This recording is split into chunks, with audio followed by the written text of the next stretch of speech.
Step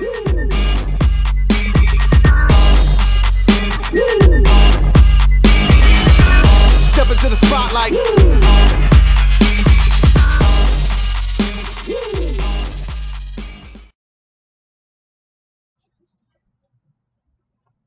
Hey guys, what's going on?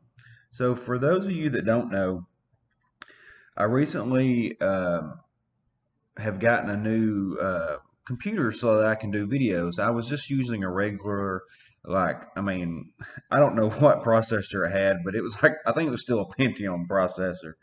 And what's funny is I had an older laptop that was also an HP, but was a better HP at the time. And it still did better than this new laptop. Like, I don't see how people are allowed to make these laptops when they're that outdated, you know. And I had it given to me, so I can't really complain. But within a year, it literally couldn't run anything. And so I spent money. I went and got this new laptop. I won't tell you too much about it because I'm kind of paranoid that somebody's going to hack it. But it's got the NVIDIA GeForce GTX like 1050i, so it should be able to run a lot of these videos. And then everybody's like, get OBS, you got to get OBS. And at first, I was kind of skeptical about OBS because it kind of scares me with all the new software and everything. I need somebody to show me. I'm very hands-on. And so that's why I'm very good at YouTube videos, because they show you how to do things. So I watched a little YouTube video, learn how to window capture, and now here I am. So I'm trying this out. So we'll see how this goes. Well, this is my first video doing this, so I'm sorry if it's rough. But so the comic book, what's the guy that does the paintings? You know, the guy with the curly hair that did the paintings in the 80s, and everybody liked him, Ross or whatever his name was. Ethan Van Sciver is pretty much that guy. If you have a problem with Ethan Van Sciver in this, I'm not talking about the past Ethan Van Sciver, this Ethan Van Sciver. Now, he used to have issues with trying to, you know, talk about his politics, stuff like that. But he grew. He grew up as an adult. He's changed. He's different.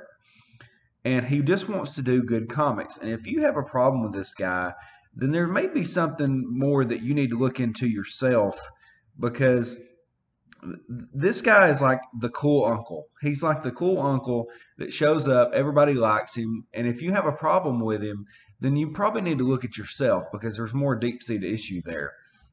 And since he has turned over a new leaf and gotten his Twitter back, and now he's started a new YouTube called Comic Artist Pro Secrets that's very successful. You need to check it out. People have attacked him. They've just outright attacked him.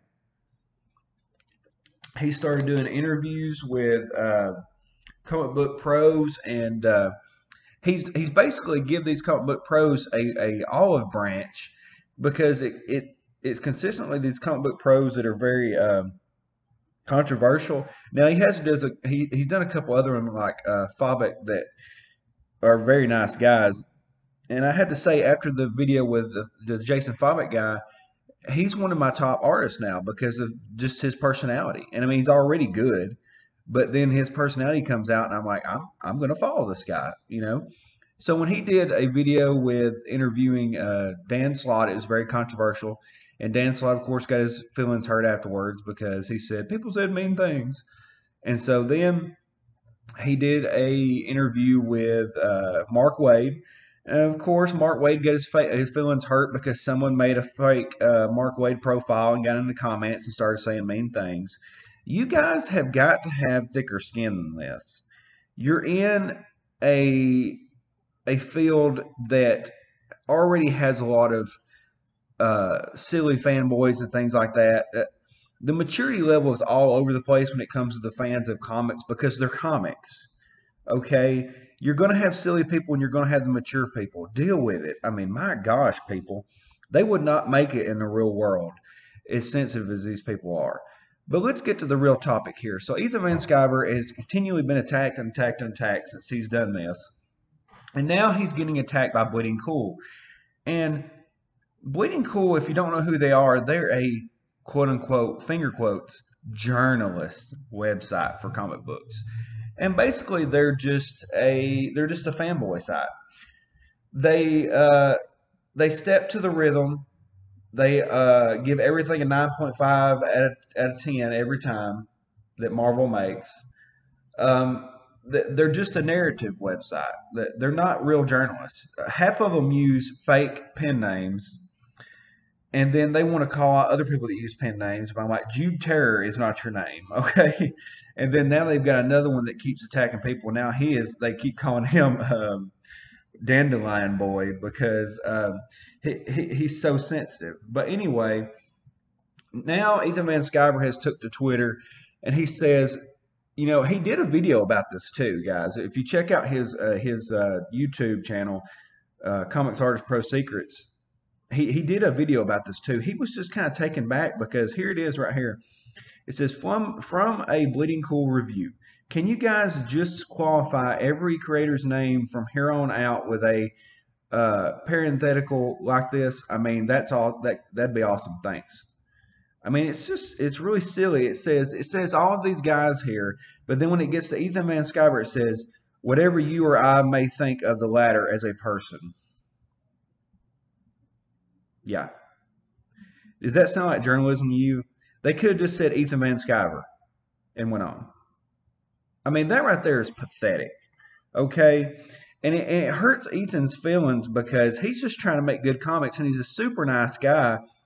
He actually interacted with me one time on Periscope. Didn't know who I was.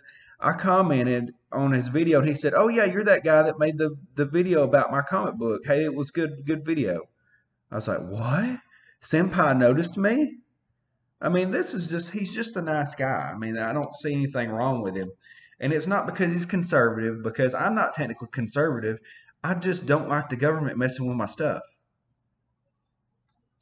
And so then you got this attack that's happened, and it's really just silly. And so Rich Johnston is a guy that he works for Bleeding Cool, and he's kind of like their watchdog. Every time somebody says something about Bleeding Cool, he pops up on Twitter with his emoji profile and starts writing snide comments. And it's really kind of silly. Like, a journalist is supposed to champion ethics, as someone has said on Twitter. They're supposed to be the non-biased compass when it comes to this kind of stuff. And they've become thin-skinned bullies.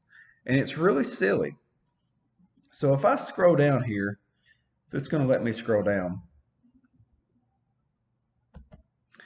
Johnson shows up after this comment and says, "Ethan, Joshua is clearly acknowledging that you are a controversial figure before going on to praise your artwork. You are inferring something that was not implied." He could have said the same thing about Aubrey Searson, Micah Wright, Mark Miller, and it wouldn't have been seen as criticism, just acknowledgement. Your horse couldn't be higher right now. But he didn't say that about them. He's never said anything bad about them. He's only ever said something bad about Ethan. And he says, "I am but a humble ink and superhero merchant." He said that on his videos many times. And look at all these other people that have comment here. And I'm sorry if I've got your name on here, but all these other people now have noticed you, Rich Johnston. And he says, I mean, people will comment here and he says, "You want a review that doesn't contain opinions?" Well, that'd be nice. I mean, it just keeps on going and going and going. All of these people now have noticed you, Rich Johnson. So then we go on to his Twitter, and it keeps going. If I go up here, past some of this stuff right here, there starts the real argument here. Okay? Let me pull this up where you can see it. Here we go. And it says, "It was not a shot. You're inferring what was not implied." But it was a shot. And you're trying to play scapegoat. You're trying to bully Ethan into bullying you. And it's really sad. And this just keeps going. On and on and on and on. And at one point, I commented to Rich Johnson, and I said, you really need to stop. Just stop commenting and call him, okay? Just get this over with." He goes, "Well, I sent him an email, Yeah, but you sent him an email, and then in the email you threatened to do a article on this. You should have just called him and said, "Hey, apparently there's some kind of beef. Let's talk about this, and maybe if it goes well, we can do an article about how we handled it." He says right here. It says, Rich Johnson sent me a sinister and subtly threatening email claiming that the author of that review is receiving death threats now, and I need to fix this now. No, if you're getting death threats, that means you're a reporter. I mean, anybody. I've had mean comments on my YouTube channel, and all I do is comment about comics. Okay, so you're a reporter, and you need to have thicker skin. So now they're threatening him into apologizing.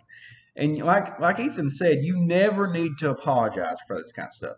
Never apologize to an SJW because they will use it for every argument till the end of time. They'll say, remember that time you apologized for being a jerk? So this just keeps going on. And look at this. This goes on and on and on. And I just told Rich, I was like, You need to stop, dude. This is embarrassing. You're embarrassing yourself. And you are embarrassing yourself. So let's go to the actual article here just to give you something to look at. And it may not work because Bleeding Cool keeps messing up. But there's the article right there. And if we scroll on down, here's where they said it.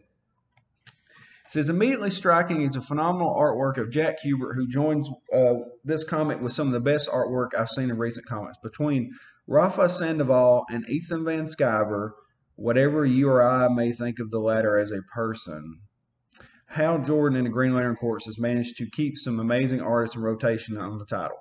Why did you have to add that? There was no reason to add that. Just let it be. Just stop. But he has to just keep going and going with this mess. And it's getting sad at this point because they have continually over and over attacked Ethan Van Sciver, Diversity in Comics, and these other people like this, and done these fake patch-ups and then immediately went and talked about them. That's not journalism. That's being an SJW bully. These other fake journalists that has YouTube channels that I won't talk about do the same thing, and they have no experience in journalism. You should know better than this. You should champion ethics. It should be your job to be the compass of ethics that everybody else writes their papers to. You're fake news. This is bullying tactics, and you need to stop because Ethan is honestly one of the only good guys out there. You need to be using him as a dividing rod to show everybody else what to do. But that's pretty much all I got to say about this. It's just a little sad and a little pathetic. They really need to stop and leave him alone because it's just getting to the point to where by defending their problems, they are showing the real attitude here. And you've got all of these people talking about this, and you've got Rich Johnson showing up. No, I'm not. It's really sad. It's really pathetic. And he just needs to stop. It's time to stop. You know what I mean? So I hope he sees this, and I hope he sees the fault in what he's saying because he really just needs to stop because there's nothing good going to come of it.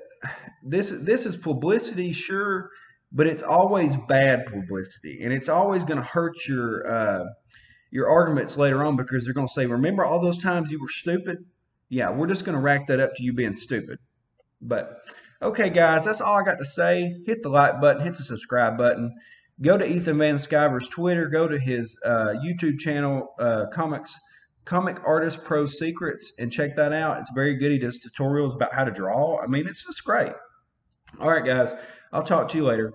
Underground Geek out. I wish I knew you when I was young.